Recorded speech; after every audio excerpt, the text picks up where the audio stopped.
Yeah, people say stuff like that, but in reality, there's no comparison between the two. There's a mountain of evidence that Caesar was real, and a surprisingly small amount of evidence that Jesus was real.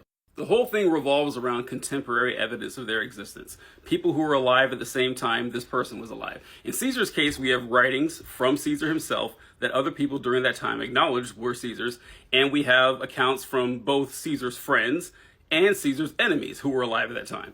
We can't say anything like that for Jesus. Jesus himself never wrote anything down, at least that survived to us, and no one who personally met Jesus when he was alive wrote anything down either. Like the Gospels, Matthew, Mark, Luke, and John, it's funny because Luke and Mark would never have met Jesus. Matthew and John would have, but it doesn't matter because no one knows who wrote the Gospels. They were oral traditions passed down decades after Jesus died. Like the earliest one is Mark, which was written like AD 40, about 40 years after Jesus died.